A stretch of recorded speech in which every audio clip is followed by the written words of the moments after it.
You want more on the Avs? You got it. Honestly, does it really matter right now? That's the problem, right? No, just about anybody can get in front of a microphone and talk about hockey. How on earth do you get involved in something like this? It was kind of a fluke. It's funny that this podcast is going off the rails so quickly. This is From the Cheap Seats, an Avalanche fan podcast from 9 News. Seated in a conference room, here are your hosts, Steve Staeger and Geoff Sawtell. Well, we're taping this on the right night, huh? Seriously. 6-1 Go Avs. win from the Colorado Avalanche in Vegas after a 3-night off period. Because why not? Yeah, it is Friday night when we're taping this. It'll be released on a Tuesday, so the Avs will have played, 2 more games in the interim? Yeah, I think we actually have a semi-regular. Except for now, we go into who's tomorrow? The Ducks at Ducks home. tomorrow, yeah. So they're in Vegas right now. They play that weird afternoon Nevada Day game, which we just figured out was because it's Nevada Day. That's why there's no school and they can have a game early. And they auctioned off jerseys, so they decided to wear road whites at home. Who knows why? It was very strange. Yeah, I don't know why they couldn't do the Nevada Day jerseys in their traditional. Isn't it a gray jersey that they wear? I don't know. That was strange. But whatever, the Avalanche. We ruined it for them. That's the important thing. They destroyed them.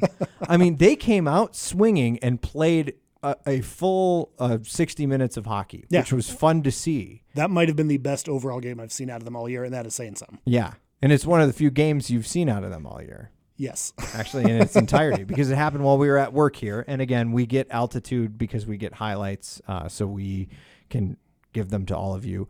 One more time, for those who have not heard from me on Twitter yet, if you're going to ask me, I know as we sit here right now, there is a Nuggets game playing on Channel 20. It is the home opener. Altitude bought the time. So that is why we are broadcasting a Nuggets game. We did not decide not to put the Avalanche on TV. That is a question I think you're going to have to ask Altitude. I don't know why the Avs aren't on Channel 20 either, as this impasse now enters its, second month? Yep. It's been a long time. It's been a very long time. It's been a really long time. And from what I see on Twitter, a lot of people are reverting to some illegal methods. And frankly, we saw an example of that this week, that the Blake Street Tavern aired a pirated Avalanche game on Monday night. That game in St. Louis, which they pirated a game that the Avs ended up losing, which is kind of funny. Karma. I mean, so they pirate that game. Days later, they get a cease and desist letter from the NHL. The day after that, they get a cease and desist letter, like preemptive cease and desist letter from the NBA saying, if you're thinking about doing this for the Nuggets, don't look out. They post this stuff on their Twitter page. They're proud of it. Which I don't know if it's a proud thing. I think they're trying to explain to people who might be pissed off who come to after they've advertised that, hey, guess what? We're going to illegally stream this game. We put some aluminum foil on the TV and we're going to stream an Avalanche game and we're going to stream all the Nuggets games so you can come down here to Blake Street Tavern to check it out. Surprise, the league didn't like it. They post both of those today on a Friday. And then all of a sudden they post this really weird post that says, hey, guess what? Altitude has said we've gotten approval through Kroenke Sports and Altitude that everything's all good. We're good to go. And I am just, of the many parts of this that I don't understand, the one that I keep coming back to and just I can't get past, the leagues own the video content. Yeah. Altitude does all the work and puts it out there, but technically, the NHL owns the rights to the broadcast of that game. It doesn't matter if Altitude tells you, sure, go ahead and do it. If the league doesn't give you permission, I don't see how that works. What we were talking about with Marshall Zellinger is basically anytime you watch any game, whether it be the NFL, the MLB, the NHL, the NBA, you hear that same warning about, any broadcast, rebroadcast, retransmission of this game must be done so with written consent from the NHL. Yep. Now, I would say that at Blake Street Tavern, they got anything but written consent from the NHL. But they seem to be okay with going for it. And then within 20 minutes of them making that announcement comes this article from the Denver Post, which lacks information. It's something that I crave when I read an article. And I love the Denver Post, but it's missing a key answer here. Because it says, as Altitude Sports' impasse with the big three television providers stretches toward 2 months, at least one solution has emerged for fans hoping to watch Nuggets and Avalanche games. With the help of Coors Distributing Company and Anheuser-Busch Distributing, the regional sports network has reached a deal to provide a feed to hundreds of Denver sports bars and restaurants to legally show the games to patrons, says Matt Hutchings of Altitude Sports. Among those establishments is Blake Street Tavern in downtown Denver, which received cease and desist orders from the NHL, the NBA earlier this week after showing a pirated Avalanche broadcast to customers on Monday. It is unprecedented if you think about it, Hutchings said. Coors Distributing Company and AB Distributing don't usually work together, but we were able to get it done, and we are going to continue to try and come up with a long-term solution for everyone. Explain to me how the two beer powers of the world got together and made it so that you can watch a hockey game at a bar. So I can think of two possible ways that happens. One is you convince these two brewing companies that you will sell a ton more beer on game nights if the games are on. But they're not selling the beer. And they pay the fees to license the game for those nights. They're distributing the beer though. I know. The other possible solution I can think of that explains this is by saying Coors and Anheuser-Busch, with their help, we came to this agreement, is they got the Altitude people just completely hammered and convinced them to sign something. Like, is that was the help that they got from Coors and Anheuser-Busch. That seems like a more feasible operation. But like, what, are they getting Gary Bettman drunk? He was in town a few weeks ago. Maybe they did, but that's what I don't understand is that the NHL said no. Altitude, very clearly. Altitude, while they have the rights to the game, I don't think that they can go above the NHL's head. So I would think there must be something else afoot here. Yeah, because and more power to him for finally getting it done. Now, I know that when Brooklands was showing the games, and we rightfully pointed out on television that Brooklands is owned by Kroenke Sports, because they were selling it as this is the only sports bar in town that's worked out an exclusive agreement with the Colorado Avalanche. We finally pointed out, hey, that land, the land property owner, the landlord, if you prefer that. Wow, I couldn't think of the word landlord. The landlord is Stan Kroenke. like that is the reason why they could do that. But what I don't understand is what bars are going to get it? It says in quote hundreds in this article. Does that mean every bar is going to get it? And how are they getting it? Puppet shows? I mean, are they doing it through their Wi-Fi? Are they running some sort of long, ridiculous cable from place to place? Yeah. How are they doing this? There is so much here that just isn't explained yet. It's unprecedented if you think about it, Hutchins said. Yes, it is. Because when's the last time that two beer companies got involved? Like, can the beer companies figure out a way for them to get back on DirecTV, Comcast, and Dish Network? I mean, at this point, give them a shot. They seem to be efficient. I mean, this came together in, what, a day? Yeah, yeah, because I feel like they posted the pictures of the cease and desist letters because do you remember reading something in the Post from a few weeks ago where like Stan Kroenke was basically saying, sure, pirate the games. I don't care. Pretty much. So that clearly shows that the Avalanche don't have the ability to say, go ahead and pirate the games because the NHL still sent out the letter. Yes. Again, this is live problem solving that you're listening to because I can't get anyone from Kroenke Sports to let us know what the hell does that mean? Like what that magically the beer fairies have come down and the beer fairies have said you can watch the game at any of these local sports bars. And I mean, how does that work? Are they going to set up an internet service for them? Because they're not going to get it through Comcast. Because Comcast, they come to them, they're like, "Hey, just turn it back on for the sports bars, would you?" Comcast would be thrown out of the building. Yeah. I am puzzled. If this is the NHL has, if they've agreed to this, if this is an absolutely legit way of going around about this, then we need to take these beer reps and basically send them to Israel and figure out the Israel-Palestine mess because they are apparently brilliant. Right? I mean, they could get something done. Which I think The Simpsons made a joke about back in the 90s, and who knows, maybe they were right again. Right. It has to be the fact that they're expecting that they're going to sell tons of beer at these. And so say I'm watching a game at my local watering hole. Does that mean that I have to drink a Bud Light or drink a Breckenridge beer or drink any other of InBev's products? And I think it's actually just their distributing arms.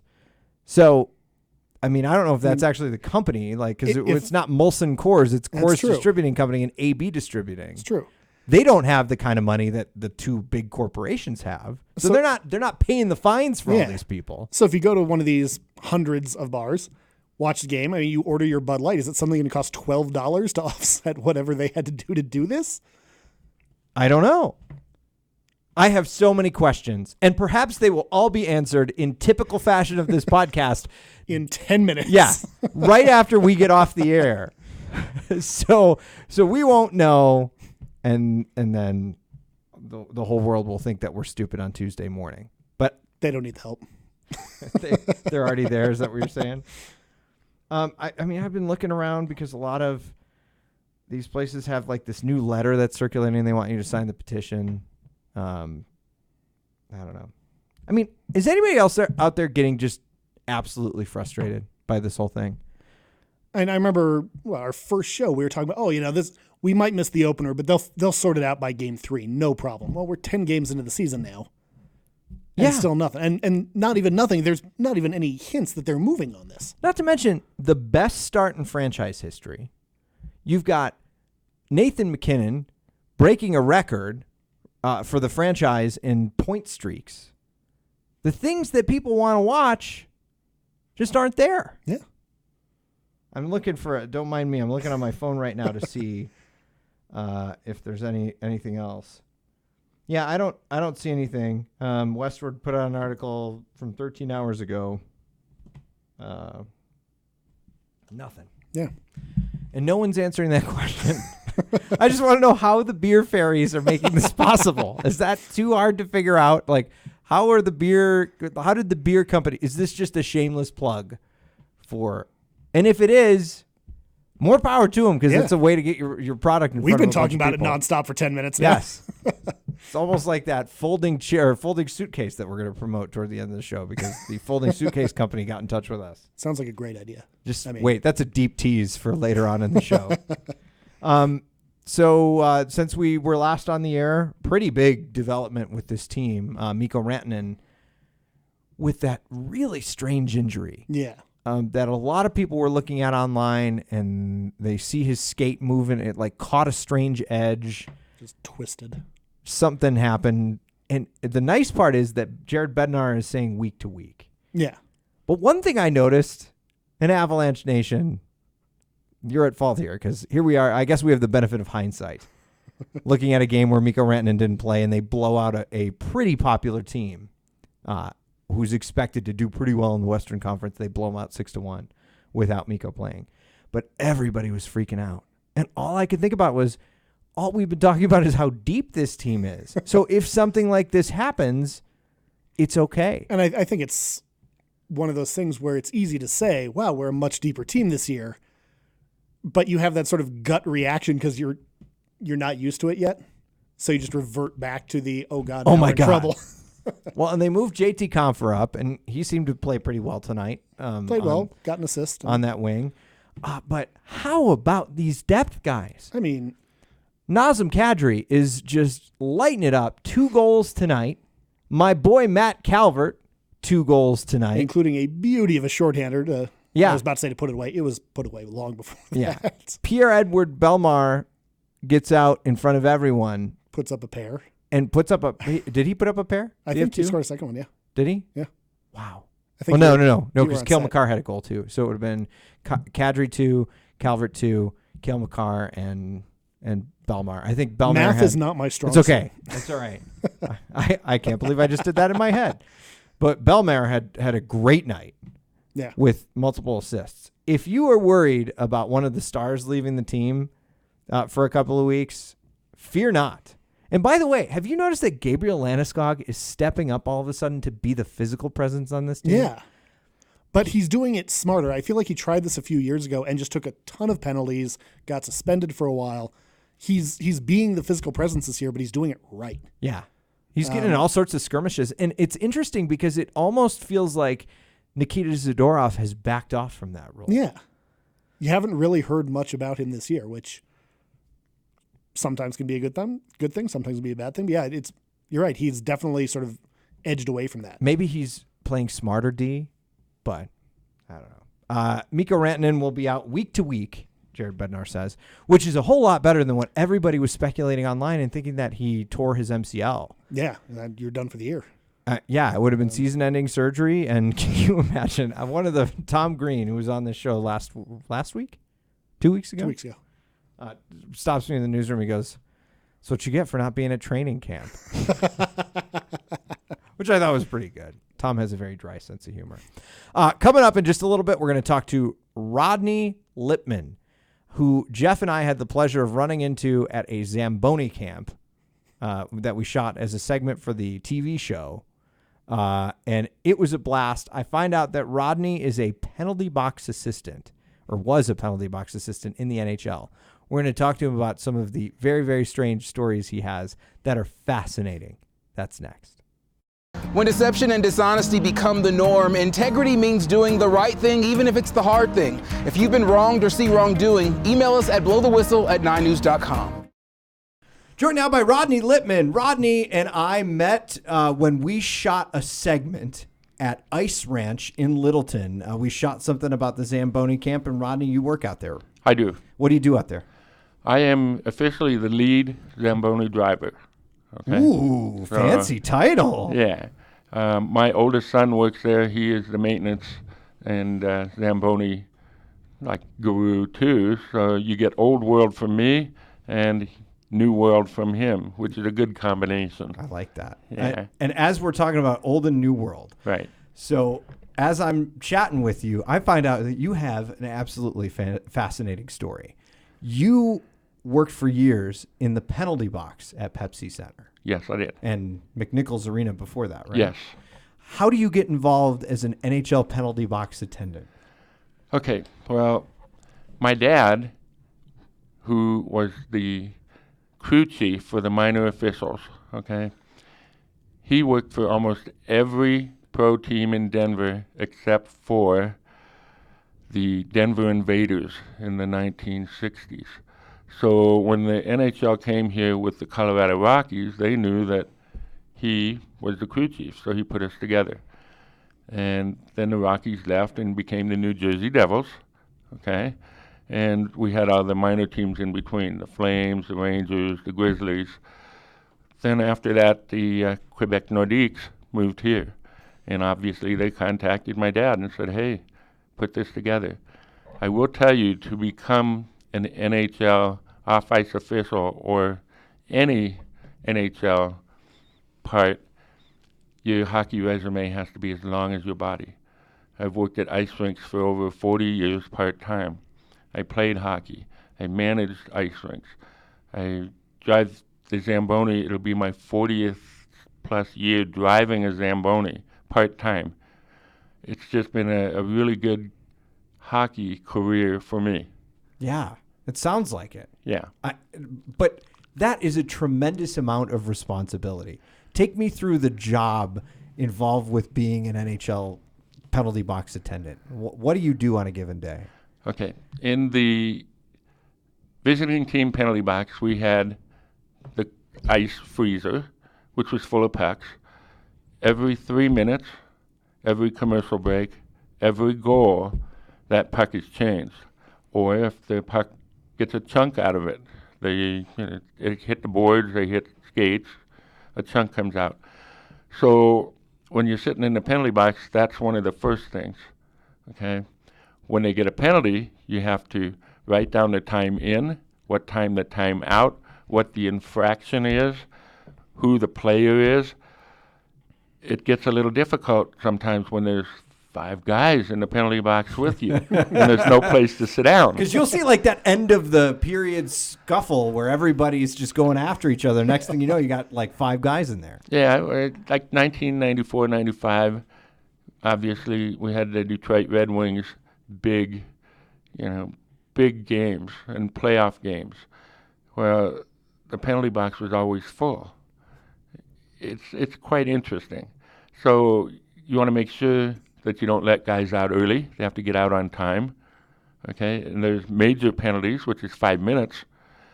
That's where a lot of the fighters and the big penalty guys, they have nothing to do. They talk about Colorado. Hey, how's fishing in Colorado? It's like great. I was going to ask you about that. How does that go? I imagine when they get in there, they're pretty ticked off. They can be, okay, but a lot of times they're yelling back and forth at each other, and that's where you pick up lines that I've never heard. I write them down in case I ever needed to use them. And of course, we won't put them on the podcast, but it's why not? Why not? We're not licensed by the FCC. I understand that, but it's been a lot of fun, and I have to say, one of my favorite times was 94, 95, Joe Sakic's fight, okay, with Doug Gilmour. And Joe Sakic won that fight. Obviously, Mike Hayne called that, and people have heard it. Mm-hmm. Another right. Joe Sakic just won that fight. Doug Gilmour gets in the penalty box, and he says, my hands hurt. And, well, here's some ice, Doug. And he says, did he score a goal? Yeah, he scored a goal. Well, I got some punches in, didn't I? And yeah, you got a couple punches in. And then he says, hey, big guy, are you going to open the door so I can get out? Or am I going to have to climb this 12-foot glass to get out of here? He was just that out of it. He was actually having fun. He was, making fun of what it was. Oh, he was. Oh, you don't think he was actually seeing the birds circling his head? No, he wasn't knocked out or anything. He was the team captain of the Chicago Blackhawks. He used to captain the Montreal Canadiens. I think he's one of those guys that also said, hey, I'm here to have fun. It's not all business. And a lot of players are like that. They're all business, and other ones are very lax. Darren McCarty, Red Wings fighter, really nice guy. People hate him in Denver. They hate him. Yeah. So, there's all kinds of. Ty Domi, here's another one.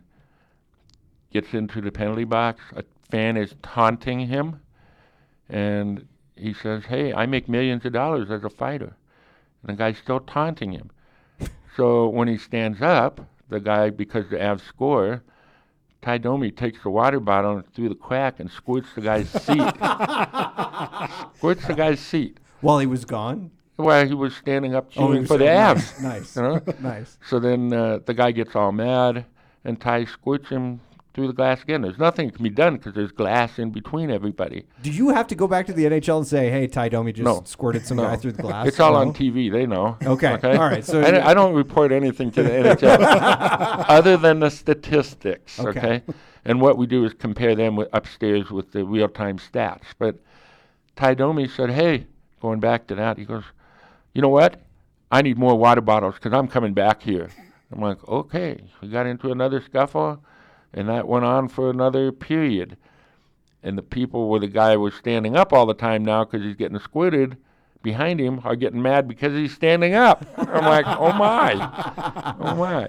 That's funny. Yeah, so that's good stuff. But you were telling me when we were at Ice Ranch, a lot of these guys just have everyday conversations about family, and you got to know some of these people. That would be like... like Darren McCarty, you probably saw him an awful lot, right? Yeah, I did. And because he played with a couple of guys, brothers that I played with up in Burnaby, Canada. I didn't play there, but guys I knew did. That's how I knew him when he came to Denver the first few times. But... he's one of those guys we got to know so well. I could bring my family down, after games, and we'd talk for a little bit before they got on the bus. There was a time where he said, hey, you got kids? And I said, yeah, we had twins. And he goes, you got pictures? And I'm like, yeah, I got pictures. And he goes, well, let me see them. They were in my coat. He's sitting out This is in the penalty box, okay? All right? Wow. So I'm showing him pictures, and then it was all good. It's kind of like, okay, that happens. They're just general guys. I don't know if people remember when Patrick Waugh did the Statue of Liberty. He thought he had the puck, and it flew into the net. Well, there was Maltby, McCarty, and another guy in the penalty box, and they were talking about Joey Kosher maybe or something like that. I don't remember who it was. Yeah. But they were talking about what they had for dinner at that time. What did you have for dinner tonight? What did you pick? Did you have prime rib? Did you have corn? Did you have cream corn? Or did you have corn on the cob? And right before that was scored, they said, Darren said, did you notice corn when it comes out? It always looks the same. And I'm like, oh my. How well did you get to know him? Really well. We had phone numbers for a long time, and then we lost contact in the last, 8 or 10 years. Yeah. He went through some troubling times, I know. He had did. some He did. difficulties. And I think he was really happy when he was with the band because they had the Grinders, and he was really happy with them. Yeah. Yeah. No, he is I have a personal story with Darren as well. I grew up in Detroit. I'm a Detroit guy naturally, and I caddied at the country club where Darren McCarty belonged. And one time I got out in his group with Chris Osgood and Kirk Maltby and Darren McCarty. And it was one of the most fun days I ever had at work, just because those guys didn't care about you doing your job like the other members of the country club. We're all of it. They just want to hang out and just have a good time and enjoy each other's company. And he cared about every single caddy that worked in that group. He's just an all-around great guy. And it's good to see him on the upward slide. I think things are getting a little bit better for him. I wanted to get in contact when they did the old timers, outdoor, but I just didn't get around to it. Yeah. But you were talking to this guy. Yeah. Like through the course of just meeting him for 2 for minutes years, at a time. Yeah. For years. Here's a really good story about the Red Wings. Okay, they are doing the puck around, which is the last minute and a half for the goalie, and what they do is one puck, and they just sit in front of the goalie, 5-6 guys, and they're trying to tap it in. Well, somebody hits it a little hard, and it bounces out, okay? Well, this guy gets the puck. It's just a practice puck. And Darren skates over and says, hey, throw it back. And the guy is giving him the finger. He's saying, no, shove it, blah, blah, blah. Meanwhile, about, 10 guys were picking up a puck for the Red Wings, and I heard 1, 2, 3, and that guy got pelted with like 10 pucks went flying over the ice. So it was good. Yeah. It was good. The other thing I got from Darren, he mailed it to me, was him and the Claude Lemieux fight with Claude Lemieux on the ice. At the Joe, right? Yeah, and it was kind of funny because he signed it, Darren McCarty, and according to him, he said, this is the only time I ever signed it this way. Sweet revenge. And I'm like, wow. That's pretty cool. Yeah, it's been really good. You had a unique seat during probably one of the most exciting rivalries in all of professional sports, right. The Red Wings and the Avs. Right. What was that like being in the hot spot for all that? Because there was so much emotion, and you've heard the stories from Dater's book just about some of the things that were going on behind the scenes. What was it like to be there in the box when these guys are so hot and beating on each other? There's no place to sit down, okay, because there's so many of them. Yeah. All right? So I'm sitting on the floor. They're tickling my butt with their stick, saying, you're going to get fired, but we'll be okay. It's like, really, you what? guys? Yeah. I feel more comfortable with my decision to be the kind of fan I am. And 99% of the time, they're there, and you can tell they want to play hockey and they want to have fun, okay? And when the Avs were peaking with Forsberg, Sakic, Hayduk, okay, and other good defensemen, the other teams were pretty respectful in the penalty box. They're dang good. Darian Hatcher played for Dallas Stars. When they were trying to make the playoffs, he's sitting in the penalty box, and he goes, hey, Rodney, He goes, I'm superstitious. He goes, knock on wood. And I'm like, knock on wood? He's sitting there tapping the plastic seat. I said, well, there's no wood here. And he goes, tap the seat. So I'm sitting there with Darren and Hatcher just tapping the seat. And it's, that's what I say. They're most of the time, they're pretty good.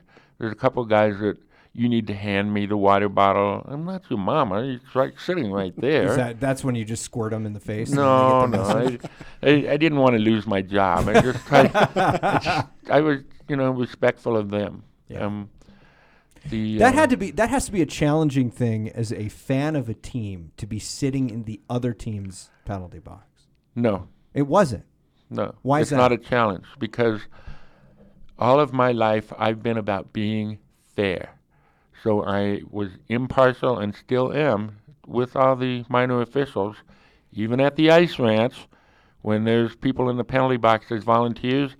When they cheer for their team, I tell them, you are not to do that. You need to be an official and be professional about it, and that way there's no favoritism. There's been times where timekeepers have been replaced, not in the NHL, but in youth hockey, just because, they're favoring the team that's losing. And that's what it's all about for me. I wanted to be totally impartial, and I was. I totally was. But you it have to doesn't be mean, in a career like that. But you know what? You have to talk to people. You can't just, when they talk to you and ask you, how are the people here in the city of Denver? I'm like, most of the time they're pretty nice. It's just like any other city, but I have to say, when it snows here, it melts in 2 days. Yeah. And people are happy about that. Yeah, Northeast, it stays there forever. In Minnesota, it stays there forever. Yeah, those guys get a little grumpy. Yeah. I could see that. That makes sense. So they're, like I said, they're inquisitive, and because this is my opinion, I don't know if it's true or not. They ask a lot of questions. Sometimes, if there's trade to be made to come to Colorado, it could happen. One of the guys that used to fight it out, Ian LePerrier, he came from the LA Kings to here. He never talked in the penalty box. But then when I saw him afterwards as an Av, passing, he would talk all the time. He'd stop and talk for 5 minutes. Rob Blake, same way. He got traded here. He parked right next to us in the VIP lot. Walked him in, walked him out, talked to him, his wife, really nice people. Never had him in the penalty box, I don't think. But, when you do 10 years and however many hundreds and hundreds of games that is, there's a lot of folks that have been in there. Sure. Yeah. Did you ever have a guy that you couldn't stand when he came to the box? Like, just get this guy out of here? You can tell tales now because you're out of school. You're not working for the league anymore. But see, I don't have a lot to say negative about the NHL, but there was the one guy, and I think he played for the Blackhawks, was Gino Ojic, okay? And he was one that said, hand me the water bottle. Is this one clean? You got a big head. I'm like... He said that to you? Yeah. That's where you drop him and you lift his jersey up. That's... Because you could do that. No, you had the kind of muscles back then. I've seen pictures. Yeah, maybe. Okay. When I was a swimsuit model way back when. Wait, what? A swimsuit model. You were a swimsuit model? Not really, but I like to think so. Yeah, okay. Okay. I was wondering about that. Okay. Like, all right. How about obviously, Darren McCarty was one of your favorites, but do you have another favorite who showed up in the box every now and then? Let's see here. I'm thinking he was a New York Ranger. Mark Messier. No. He probably never spent much time in the box. He sat in the penalty box. Oh, did he? Yeah. Scott, what's his name for the New Jersey Devils? He Scott, got in there. Scott. Why can't I think of Scott's last name? That's Stevens. Scott Stevens. Yeah. He, like 2001, he was throwing his stick and it bounced off of me in the Stanley Cup Finals and things like that. But what is the guy's name that dated the girl in The Girl Next Door, the movie? Oh, the newer movie, Girl Next Door? No, the older one. and he's the hockey player that when he was dating or married, what's her name that was in The Girl Next I don't know. If I had Sounds internet. familiar, but I'm not sure. Yeah, I can't. But that remember. guy. Yeah, You anyway. used to talk about it, I Yeah, assume? Well, I stopped him from, going out on the ice early. There was fighting going on, and he thought his penalty was up. And I put my foot on the door and said, "No, if you go out, you're going to get more penalties." And he looked up, and he was playing for the Red Wings at the time. Okay, he came back over when the game ended because it was all right at the end. And he said, "Here's my stick. I want you to have it." Sean Avery. Sean Avery. Yes. Yes. I That's know who what it you're was. talking about. Yeah. And you know what? People did not like the way he played because he was kind of a cheap player. Mm-hmm. But, things like that, when they give back, I didn't ask for, too much. But when you get a player's stick like that, you're like, wow, that's pretty good. Yeah. Means they must respect you and they like Yeah. what you did, Yeah. which is a sign of you doing your job well. Right. Yeah. Well, here's the other thing. Like, I got Ray Bork's stick, okay? It's not signed or anything. There's a picture of me and him, the puck. I got the picture signed, out of the rink down at Family Sports. I never asked for it, but that puck I wound up getting because it was a fold-out in the Rocky Mountain News, okay?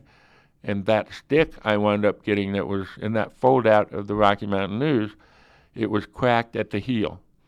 So when they throw it down, the linesmen usually bring it to us so that they can keep playing. Well, they usually come get it and take it back over to the team. Ray was over there pointing his hand saying, "Nah, let him keep it." Oh, Let him that's keep cool. it. Yeah, so I wound up getting Ray Bork's stick, and a lot of people in the stands were like, "Wow, we saw that." We're walking out. Julie was with me, my wife, and I think I had 6 people say, "Is that Ray Bork's stick? Can I have Ray Bork's stick?" That's I'm like, cool. "It's not Ray Bork's stick." I got my hand over the name, and it says it's a Sherwood that's especially handcrafted for Raymond Bork on That's the stick. pretty cool. On the stick. Were you there? So you were there during both Cup championships, Yes. right? Yes. I can't remember. They won on the road in the '96 one, On the Yes. road in 96, Yeah. yeah. Yeah. but they won at home in 2001. Right, Right. right. What was that like? The game 7 was like the best game ever. Okay, I would go into the referee's room, and what I was asked to do, and I can't remember who asked me. It's the Pepsi Center. Okay, so they couldn't have Aspen water on TV drinking. So if they had another thing besides Aquafina, I would just put tape on it, white tape, so it would cover up the name. They didn't care because they got their water bottle. So I was just checking in with them. Did they need anything? Because occasionally, if they needed something, I could just pass it on. Say, "Hey, we need this or that." Well, Mike Bolt was in there with the Stanley Cup. It's the second and third period before they win the Stanley Cup. So he tosses me a camera. It's a little Walmart cheap $5 camera. And he says, "You got the cup for 13 minutes. And I said, "If I had it for more than that, I could make love to the damn thing." What did you do? What did you do with the cup? The guys that were refereeing that game, I think it was Robbie Schick and somebody else, they're like, what happens is, I think if the referees are doing a game 7 and it's the second, third period, they bring in the cup so that those guys can get their pictures with it. So that's the only time I ever saw that, so I think that's what happens. Well, since I was in there too, those guys said, "Well, hold it above your head." Boom, I got my picture, 2001 Stanley Cup above my head. Just before Joe Sakic and Ray Bork, within 20 minutes. We need you to go touch the Stanley Cup more often. Perhaps you could do it more recently. I'm not really worried about it. Back in the early 90s, like 91, 92, Gary Crotto brought the Stanley Cup to Lloyd Stanley's Bar and Grill at Alpine Ice Arena. So we all got our pictures with that in the Lloyd Stanley's Bar and Grill. So that was kind of cool. Yeah. So it wouldn't have been the first time. That's Yeah. but still. Yeah. That's pretty good. But you didn't get to hoist it that time. We all hoisted it. Even at Lord Stanley's? Yeah. So you have lifted the cup multiple times. A couple of times. Yeah, and I'm in that's the what wrong, everyone I'm in the wants wrong to do. industry. Or they, I gotta get in that. How do I get in on the cup? don't forget, your hockey resume has to be as long as your body. Okay, your news resume is pretty darn good. Yeah, but I could not do what you do. My hockey resume is not quite there. I've No. seen you skate. You've seen You do me okay. I've seen you skate. Not that good. No. Where? I'm done now. I've got to get back on the ice at some point. But after the elbow dislocation, that was You enough. have a couple of free drop-in cards. I know. Okay, I know. you should use them. I know. Okay. I got to get out there at some point. By the way, we've been so caught up in this. Did you? This is fascinating. Yeah. I'm all for it. Jeff's all into it. Well, he's liking all the stories. Okay. Yeah. You've got so many of them. Right. I mean, I know you probably don't want to share them all because, No, it's okay. give me another one. One of my favorites, which I told you earlier before we came on, was at McNichols Sports Arena. Okay. And they had acquired Patrick Waugh. We are walking in at the south end behind Patrick Waugh, the VIP entrance, because we all came in that way. They have a VIP parking lot. Oh, look at you. Right. So, thank you. Fancy schmancy man. Yeah, jealousy is not a good thing. VIP. Okay. Anyway, so. Well, we're sitting up 400 feet above the ice. Right. So that's basically where we are. That's where you're at now for our all entrance. Games too. We have to park actually at the station and walk into Pepsi Center. That's how it works. Right. No, I'm just okay. kidding. So I'm just giving you a he's hard walking in, and there used to be the ramps. There would be ramps that were 200 feet long that angled up to the arena because it was down low, the parking lot. And all of a sudden, in front of Patrick Waugh, this paper flies down with a pen on it and fishing line, okay? And he looks up, and there's a kid with a fishing pole up there. And he looked, and he just took that picture. He signed it. It was Patrick Waugh. And you could not believe how fast that kid reeled up that picture. So it was on a pole. Yeah, it was on his fish. It was on the fishing line at the end of the pole. That's awesome. I know. Was that the night that he first started there? No, This is a I mean, while it was after. thereafter. But still, that tells me, that most of the NHL guys, they give back. Yeah. And especially if it's unique like that. Yeah. Okay, Adam Foote would walk out with two kids, one under each arm, and sign autographs. And that's a little tough to hold your kids and sign autographs. Yeah. Okay, so I respected him a lot too. Yeah. So it, like I said, the stories never end. How many of these guys have you seen in your career since then? Because I know you spent a lot of time around ice rinks. Well, like Joe Sakic, until the last couple of years, okay, he and his kids skated at the ice ranch. Adam Foote, Milan Hajduk still coaches down there in the Thunderbirds. Who else?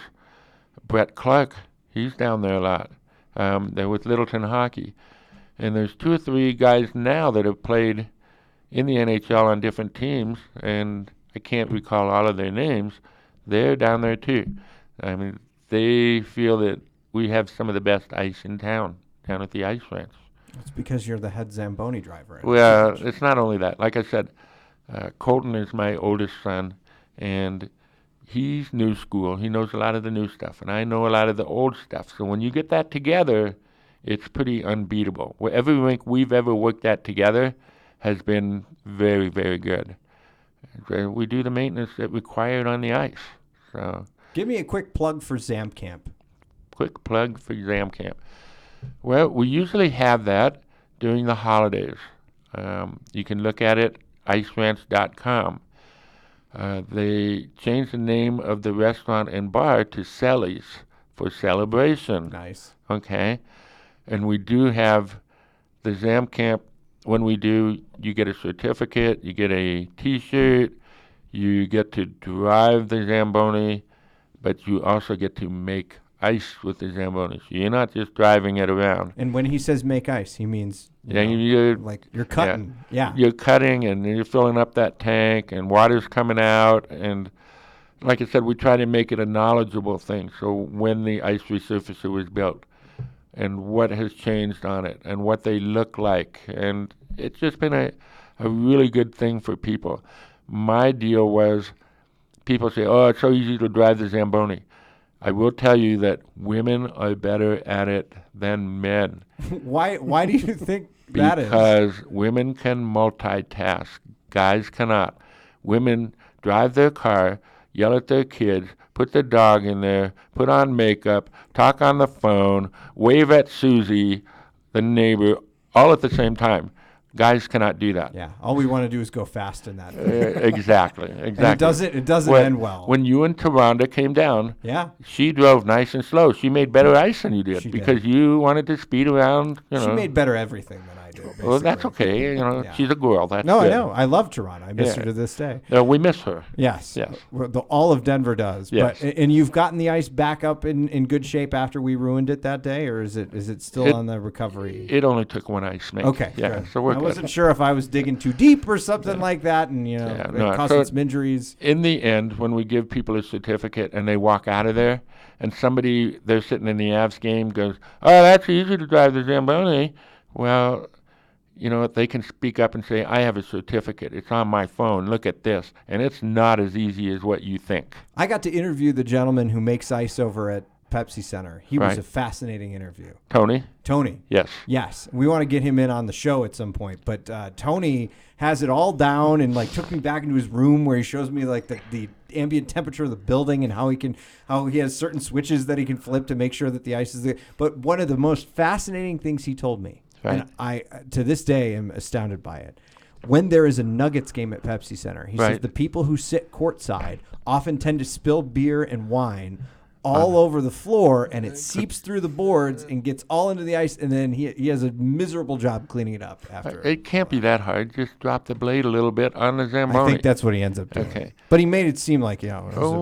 And here's the other thing. And if it's like pop or something and you just use warm water, you can make it dissipate and kind of disappear, thin it out. We have, you're not going to like this, we have people who have public session, little kids.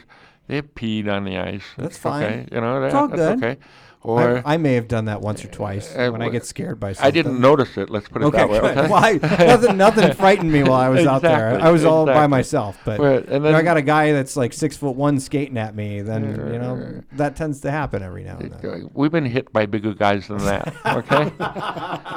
And then the other thing is some people, they don't feel well and they just throw up on the ice, and they can be hockey players too. Again, I'm sorry about that. And that's okay. Yeah. The Zamboni They picked bleed it up on nicely. the ice too. Oh yeah. Yeah. Oh yeah. I try not to use my hands and rubber gloves at all if I don't have to. Voice of a pro. Right. Well, thank you for coming in and sharing all these stories. I cannot thank you enough. And what a career. When was your last year in the league?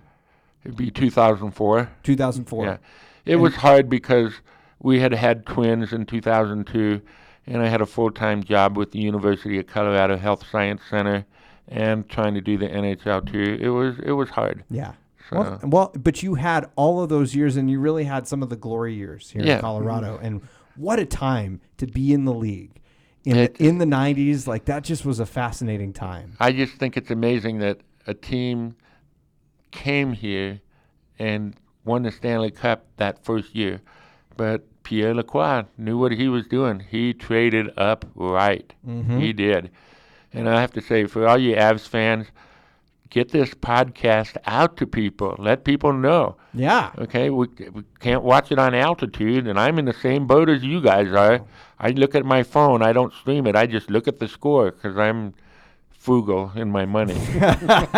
Well, you should see how damn frustrated we are. I mean, that has been the main topic on this podcast forever, and it's kind of like Every week. we're kind of running out of original material now because we've been doing that over and over and over again. Well, I get that, but Yeah.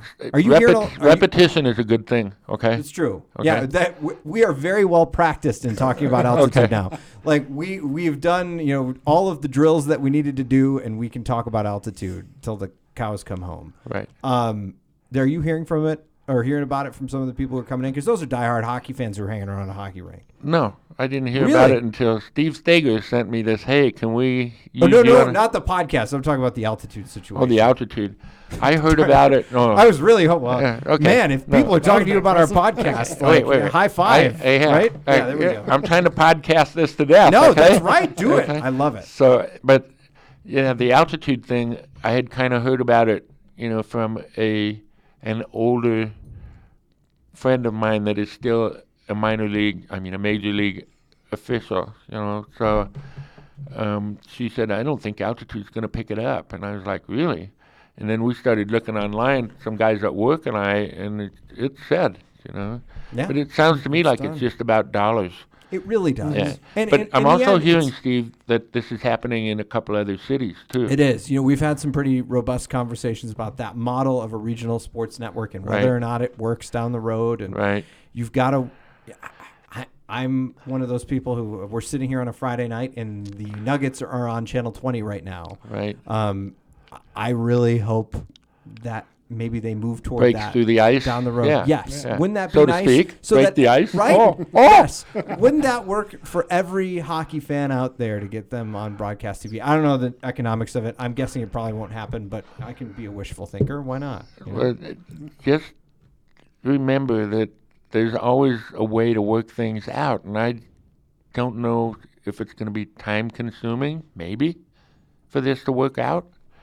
It's a tough call. Yeah. And I work at an ice rink, and people are asking me, hey, how come it's not on altitude? Well, I don't know. I don't have anything to do you with are an that. ambassador for the sport of hockey, Rodney. God. That's how this works. Everybody's got to get on you for that. Oh, my God. Just because I started driving a Zamboni in 1976, right? 1976. Where are you originally from, by the way? We're actually from here. From here? Yeah. Okay, but you played up in Canada? And No, I just played around. And played around? Yeah.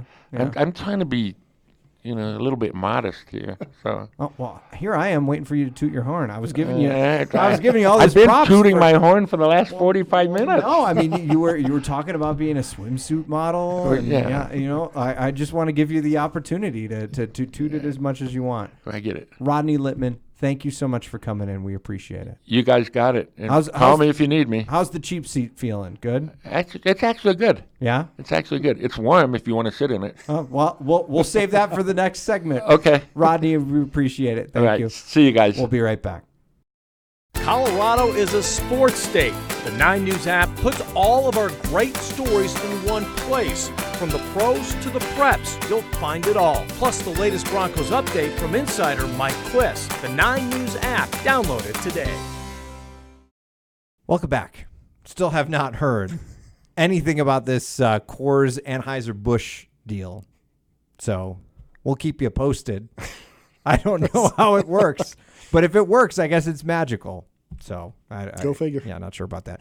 Wasn't Rodney great? Very gracious. Great guy. I mean, you never think that there's that sort of camaraderie in the penalty box. I know. What? Because you expect them to get mad and be yelling all the time, and it's like there's no chat, and it's like okay, part of the game. In the one time that I've been in the box in my entire hockey career, the entire time I was just in there thinking about what happened and just getting in my head. Now there wasn't an attendant in there to get my mind off of it, and maybe that's a good thing. It kind of helps these guys relax a little bit. And it's interesting to hear that they talk more about what's going on in their lives and what they had for dinner and stuff when they're in there. It just reminds you that this is a job for these guys. Yeah. And it's even not, what we all think. The Red Wings rivalry back in the glory days, as intense as that was, as personal as it got sometimes, McCarty will get in a fight, like one of them gets beat down, you go to the box and immediately just moving on, just chatting, joking around. Like even at the most intense hockey gets,